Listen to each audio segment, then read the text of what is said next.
Hello guides. Hello बच्चों, आप कैसे हैं? सभी अच्छे हैं? ठीक है, मैं उम्मीद करता हूँ कि आप सभी लोग ठीक होंगे। हाँ ठीक हो भाई। हाँ तो और सुनाओ भी क्या हो रहा है आज? देखिए बच्चों, आपको मैं एक बात बताऊं। इंडिया ने एक जनता के यानी कि हमारी जो पॉपुलेशन बढ़ रही है, वी आर पॉपुलेशन हमारी इंडिया मैनी ग्रोथ, यानी सम टाइम मैनी ग्रोथ, थोड़े समय में कितनी ग्रोथ करी है इंडिया। आज आज नंबर 1 हो रहा दुनिया में। किसमें? पॉपुलेशन में। पॉपुलेशन में आज इंडिया नंबर 1 पर है। उसने चीन को भी पिछाड़ दिया, देखो। और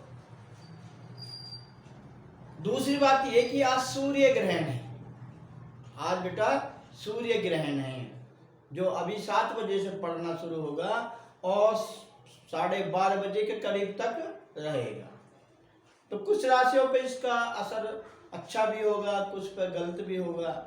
तो ये सब देखो क्या होता है, ठीक है। तो आज ये 2 मेन पॉइंट मैंने आपको बताए। क्या बताया? नंबर 1, तो भाई इंडिया नंबर 1 पे है पॉपुलेशन की हिसाब से। इंडिया नंबर 1 पे है, ठीक है। दूसरा, आज सूर्य ग्रहण है, अमावस्या है, सूर्य ग्रहण है, ठीक है।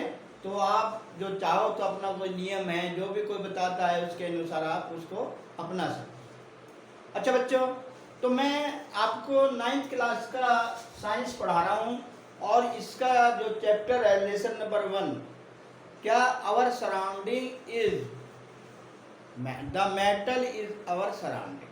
हमारे चारों तरफ के जो पदार्थ हैं वो क्या है। तो इस पर मैंने आप देखिए कल परसों भी समझाया, कल भी मैंने आपको समझाया।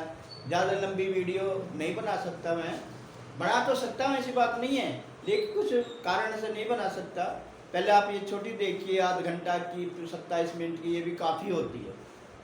तो उसमें मैंने आपको अवस्थाएं बताई थी, कभी पदार्थ किन किन अवस्थाओं में पाया जाता है। आज मैं आपको एक टॉपिक लाया हूँ कि भाई क्या पदार्थ अपनी अवस्थाओं को बदल सकता है? बोलो, क्या पदार्थ अपनी अवस्था यानी स्टेट को बदल सकता है? तो कहता है कि अवस्था को बदल सकता है। समझा बेटा? सब अवस्था को बदला जा सकता है। जैसे हम कहें, हम पानी लें, क्या लें? वाटर, जिसको हम पानी कहते हैं। अच्छा बच्चों, आप बताइए, आप पानी का फार्मूला, केमिकल का फार्मूला जानते हो ना? रासायनिक फार्मूला क्या होता है? रासायनिक फार्मूला होता है H2O। इसमें हाइड्रोजन के 2 परमाणु होते हैं और ऑक्सीजन का 1 परमाणु होता है। ये दोनों मिलकर क्या बनाते हैं? पानी बनाते हैं, ठीक है। तो अब मेन पॉइंट क्या है कि भाई कोई भी पदार्थ अपनी अवस्था बदल सकता है, लेकिन सब देखिए भाई, सभी पदार्थ अपनी अवस्था नहीं बदल सकते। आपके लगे हुए पत्थर है, ईंट है, लोहा है, तो ये क्या भाप में चेंज हो जाएंगे? क्या ये पानी में मतलब लिक्विड में चेंज हो जाएंगे? ईंट पत्थर तो हो नहीं सकते। हाँ, पानी चेंज हो सकता है। जैसे बेटा मैंने पानी लिया और पानी को अगर मैंने फ्रिज में रख दूं, पानी को फ्रिज में रख दिया जाए तो पानी की पहली स्टेज कौन सी होती है? लिक्विड। और उसी पानी को अगर हम फ्रिज में रख दें, किसी बाउल में करके, किसी बर्तन में करके रख दें, तो वह उसी का रूप धारण यानी उसी का आकार ले लेता है और वो फ्रिज में सॉलिड बन जाता है। हम जब बर्फ़ निकालते हैं तो सॉलिड होती है, नहीं होती? ठीक है।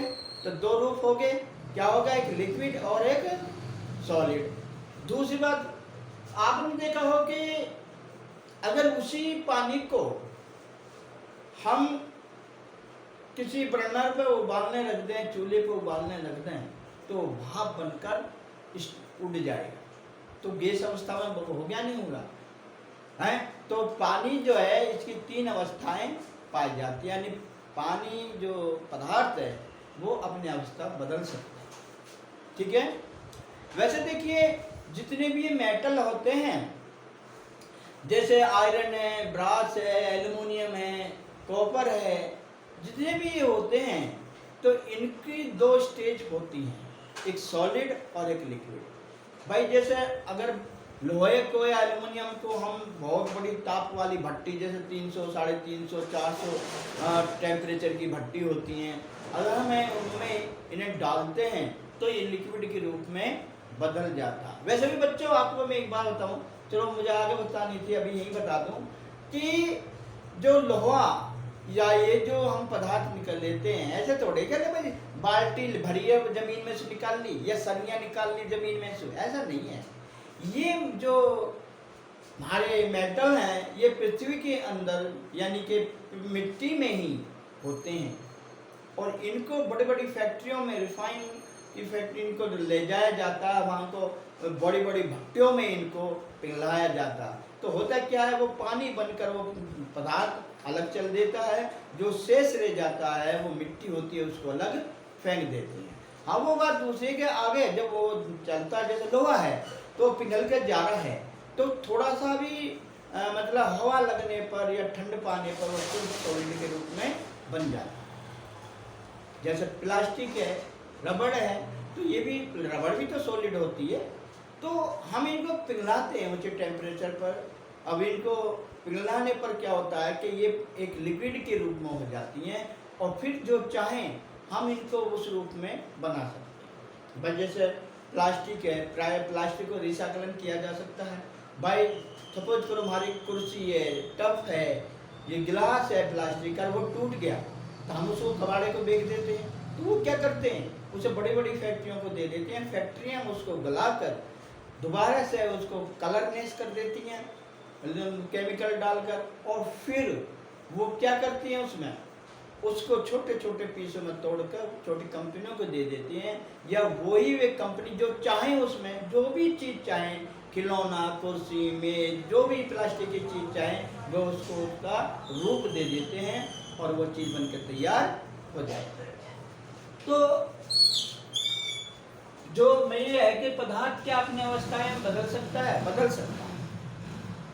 इसका आंसर क्या बेटा? हाँ, इसका आंसर हाँ है।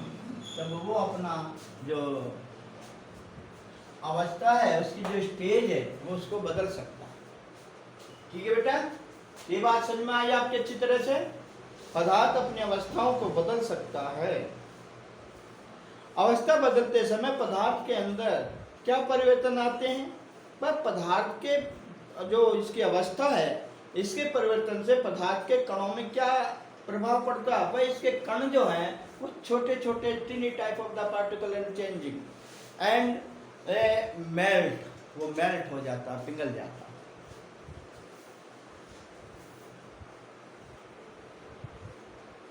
वैसे भी ऐसी बहुत सी चीजें हैं, जैसे भाई जब नमक है, नमक के हम कुछ क्रिस्टल ले लें या चीनी के कुछ क्रिस्टल ले लें, वो सॉलिड रूप में होते हैं, और आपको हम बारीक करके वो उसको हम किसी पानी में या किसी भी दूध में जैसे, तो उसको डिजोल्व करें तो वो चेंज हो जाता है।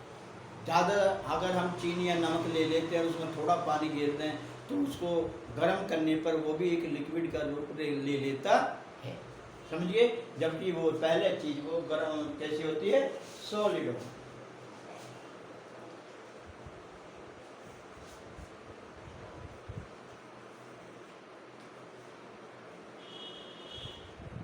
अब आता है बेटा तुम्हारा ये, अब आता है कि भाई तापमान परिवर्तन का प्रभाव।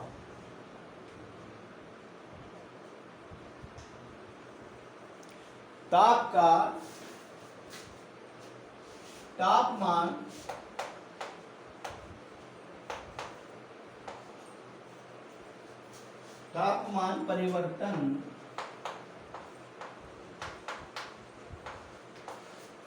का प्रभाव। देखिए भाई, वस्तुओं पे तापमान परिवर्तन का क्या प्रभाव पड़ता है, ये सोचने वाली बात है कि भाई क्या प्रभाव पड़ता है। देखिए बेटा, जब किसी चीज का हम गलाते हैं तो भट्टी में उसका टेम्परेचर हमको बढ़ाना पड़ता है, और जैसे जैसे हम टेम्परेचर बढ़ाते हैं, तापमान बढ़ाते हैं, तो वो जो वस्तु है, जैसे आयरन है, ब्रास है, एल्युमिनियम है, उनमें उनके कण में चलन क्रिया होती है, वो पिघलना शुरू कर देते हैं। इस तरह हम कहते हैं कि जो तापमान है उसका वस्तु पर बहुत प्रभाव पड़ता है।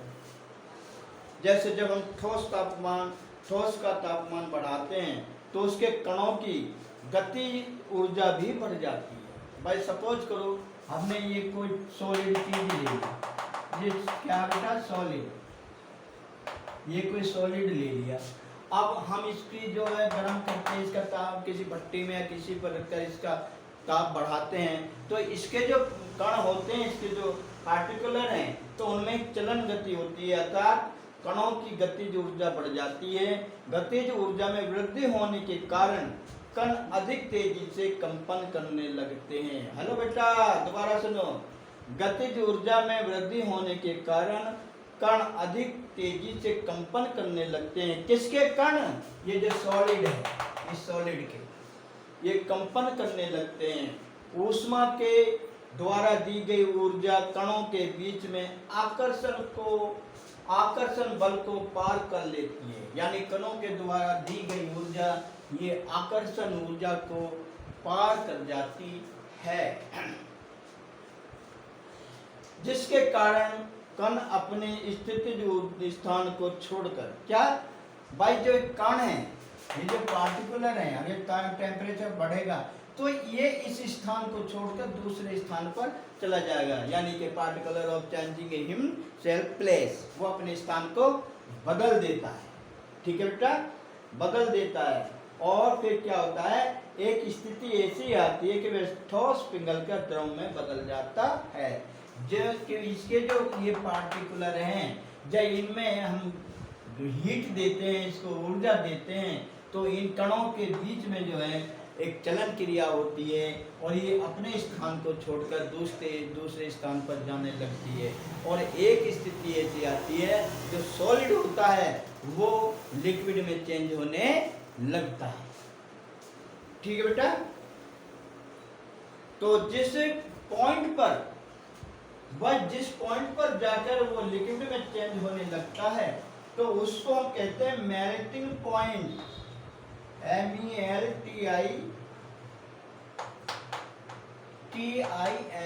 Melting point, POINT point. Melting point को क्या कहते हैं, गलनांक, हिंदी में इसे गलनांक कहते हैं। यानी कोई भी सॉलिड या कोई भी पदार्थ किस निश्चित पॉइंट पर जाकर, एक निश्चित टेम्परेचर पर जाकर वो मेल्ट होने लगता है, अर्थात बेटा वो पिघलने लगता है। तो उस पॉइंट को हम सपोज करो वो 120 पॉइंट पर जाकर जो पिघलने लगता है, तो 120 पॉइंट को हम क्या कहेंगे, मेल्टिंग पॉइंट। यानी वो पदार्थ 120 डिग्री पर जाकर पिघलना शुरू कर देता है। ठीक है, जैसे हमारा पानी है, पानी 100 सेंटीग्रेड पर जाकर जो है वो पिघलना शुरू कर देता, तो उसका मेल्टिंग पॉइंट जो कितना है, 100। ओके बेटा, समझ में आ रहा है?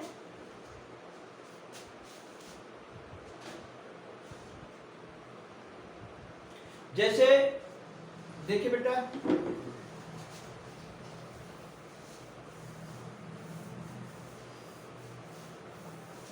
बर्फ का क्या बेटा, आइस, यानी कि बर्फ का मेल्टिंग पॉइंट कितना है? हाँ भाई, पढ़ता है कोई? बर्फ का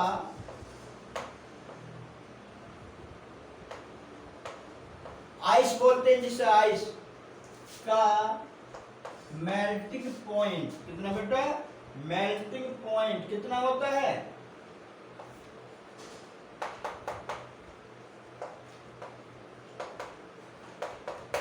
कितना होता है, कौन बताएगा?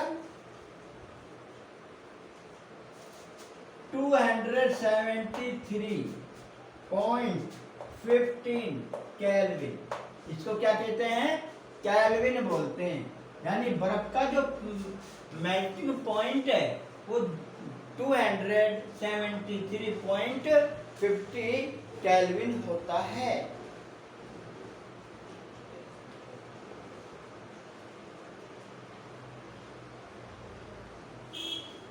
दूसरी बात एक बताओ, जो सॉलिड वस्तु है, कोई भी सॉलिड पदार्थ है, जब वो लिक्विड में बदलना चेंज होता है, changing of the liquid of solid substance of that called off the, क्या कहेंगे? Melt point. यानी कि इसको हिंदी में हम गलनांक भी कहते हैं, बदलने को कहते हैं संगलन। जो बदलता है इसको संगलन भी बोलते हैं, संगलन। क्या कहेंगे बेटा इसको?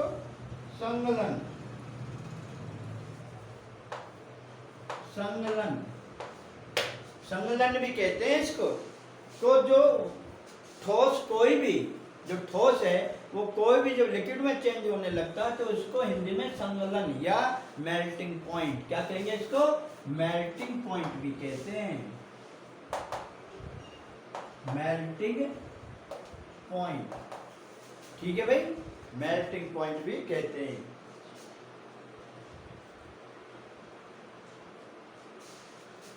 अब हम क्या कह सकते हैं?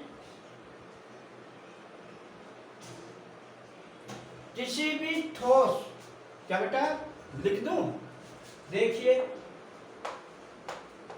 किसी भी, काटते रहो भाई, किसी भी ठोस के, ठोस में सॉलिड, किसी भी ठोस के गलने की प्रक्रिया, गलने की प्रक्रिया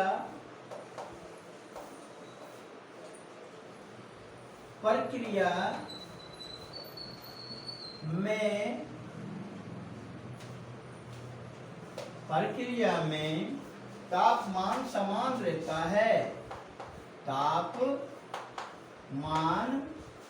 समान रहता है। तापमान माने टेम्परेचर, टेम्परेचर।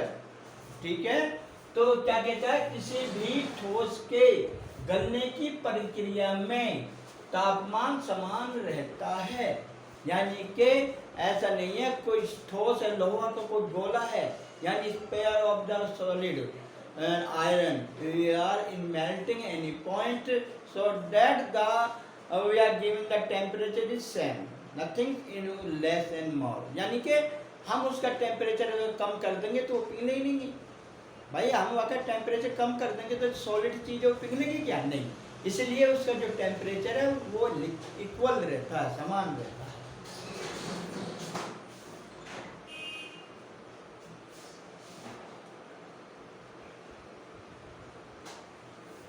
देखो भाई, आज आप कुछ चीजें ऐसी होती हैं जो हमको लिख लेनी चाहिए।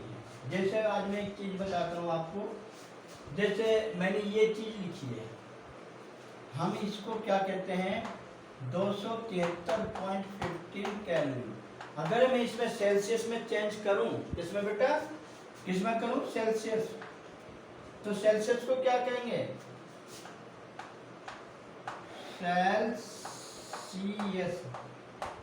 अगर मैं सेल्सियस में इसे बदलूं,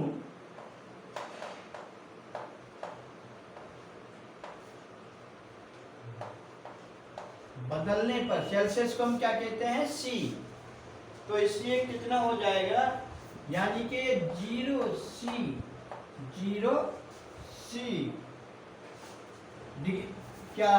0 डिग्री सेंटीग्रेड पर ये 273 केल्विन होगा। कितना बेटा? 0 डिग्री सेल्सियस पर वो 273 क्या होगा? केल्विन होगा। हाँ, ये 5 नहीं है, 3 है।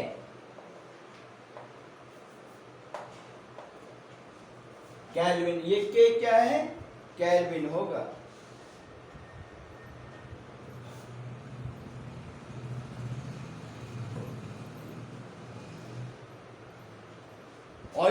तो हम क्या करेंगे भाई, इसको अगर सेल्सियस में हम बदलना है तो 273 273 इसमें घटाना होगा, और अगर सेल्सियस से केल्विन में बदलना है तो 273 273 इसमें जोड़ना होगा।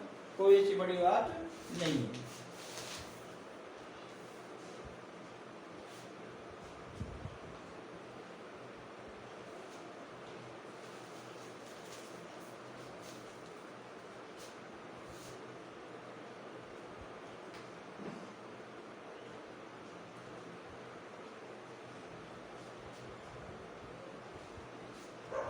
बाकी गैस का मैंने आपको बता दिया, जैसे भी कोई गैस को हम किसी बर्तन में करते हैं तो उसे गैस के जो कण हैं वो पार्टिकुलर हैं, वो उसकी दीवारों पर टक्कर मारते रहते हैं, और जहाँ से उसको थोड़ा सा रास्ता मिलता है वहाँ से वे लीकेज हो जाती है। ये मैं आपको बता दिया। संपीड़ितता क्या होता है, किसी वस्तु में हम जितनी गैस भरते हैं और फुल हो तो संपीड़ितता होगी, और उसी में से अगर कुछ गैस को हम खाली कर दें तो वो संपीड़ितता नहीं होगी, या ममा में ये को भी स्पेस बढ़ जाता है। ठीक है बेटा। वाष्पिक, अब एक नया टॉपिक आता है, देखिए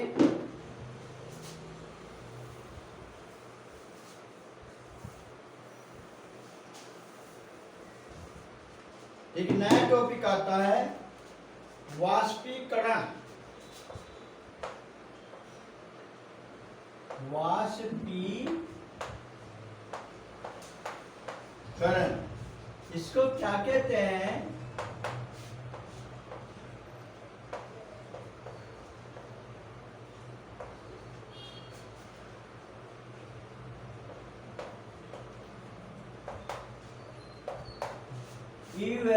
इवेपोरेशन। क्या कहते हैं बेटा? इवेपोरेशन। इसे इंग्लिश में वाष्पीकरण कहते हैं, इवेपोरेशन। वाष्पीकरण क्या है? देखिए, जो वाष्पीकरण है वो क्या है, वो समझने वाली बात है।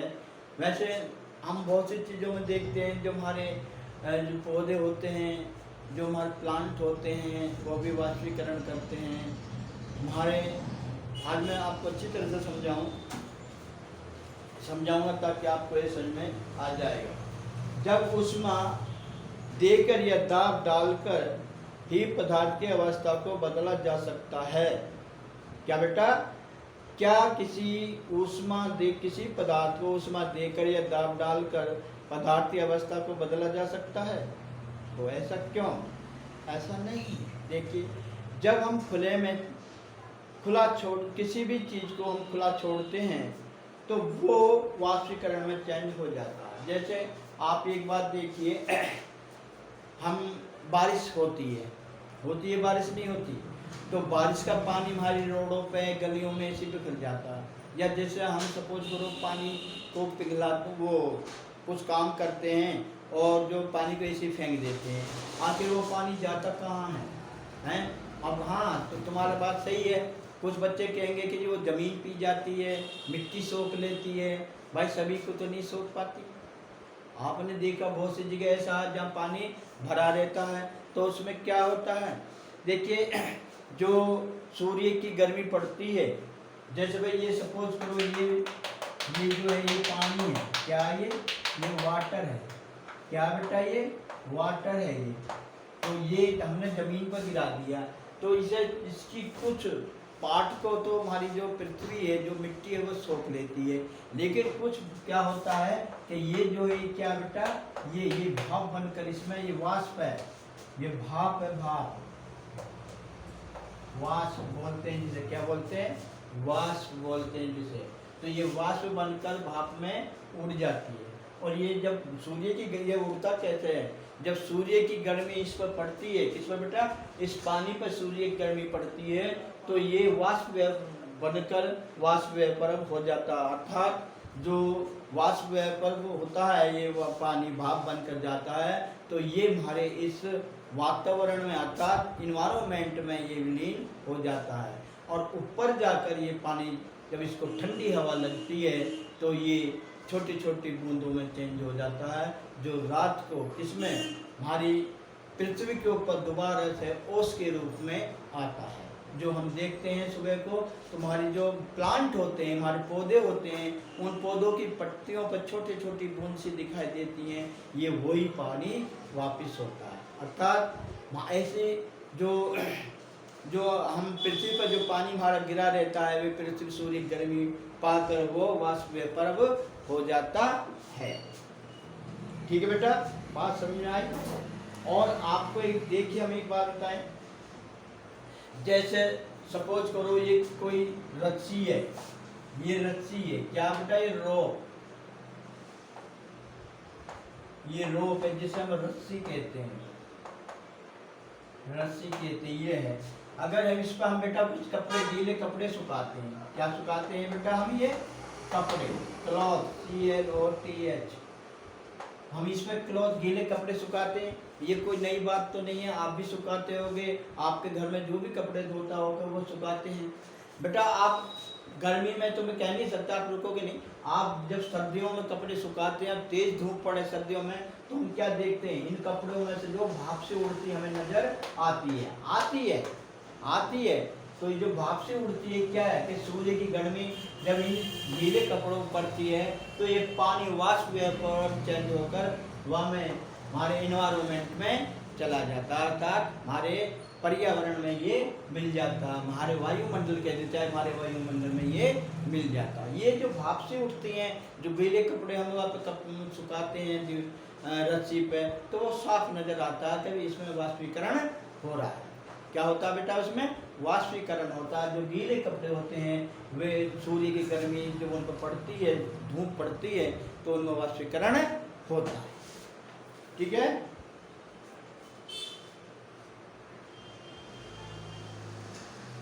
आप एक चीज देखोगे भाई, हाँ मैं एक बात कहूंगा, ये वाष्पीकरण पानी में होता है।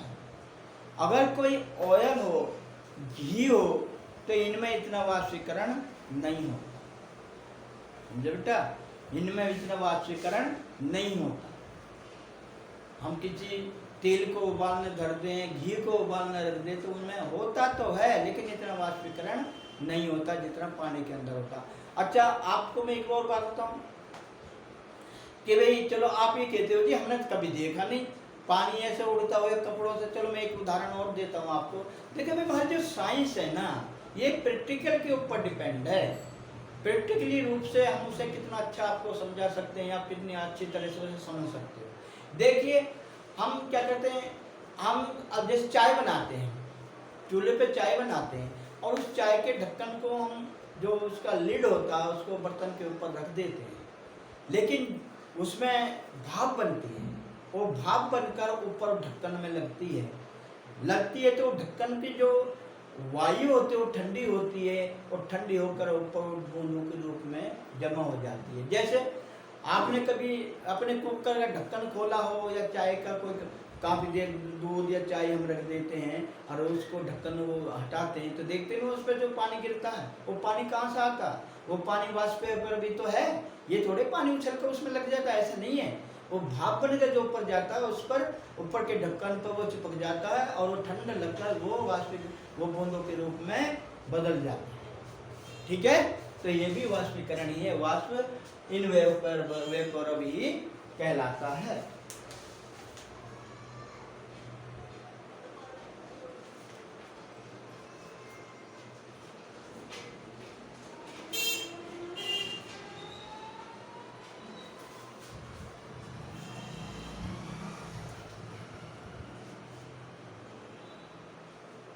दूसरी बात, आज देखिए मैं आपको एक चीज और बताऊंगी।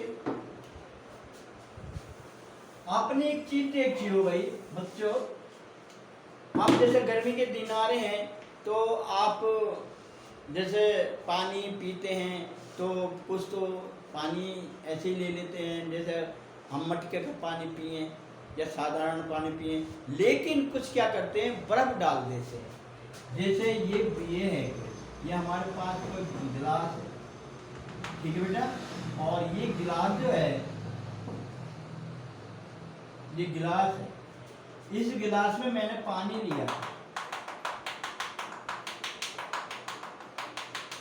मैंने इसमें पानी लिया, इस पानी पर अरे मैं एक थोड़ा सा पीस का आइस का डाल दूं, किसका, बर्फ का अगर मैं डाल देता हूं तो मैं क्या देखता हूं, हाँ ये तो बात सही है, पानी ठंडा हो जाएगा।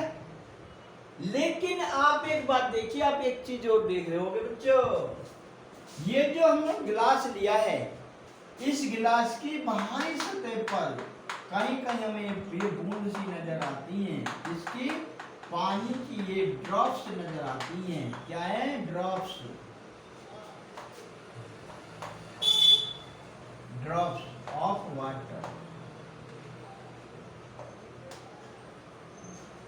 ये ड्रॉप्स नजर आती हैं, ये छोटी छोटी बूंदे नजर आती हैं। ये बूंदे कहाँ से आती हैं भाई, बर्फ तो हमने अंदर डाली है, तो बाहर कैसे आ रही, देखने वाली बात ये है। तो ये क्या कहता है बेटा, ये कहता है कि बर्फीले जल से भरे गिलास की बाहरी सतह पर जल की बूंदे हमें दिखाई क्यों पड़ती हैं, उसका कारण क्या है। उसका कारण यह है कि एक गिलास में बर्फीला जल जब हम लेते हैं तो जल्दी ही आपको उसकी बाहरी सतह पर कुछ बूंदे दिखाई देने लगती हैं। क्यों, क्योंकि वायु के विद्यमान जल वाष्प की ऊर्जा ठंडे पानी के संपर्क में आने से कम हो जाती है।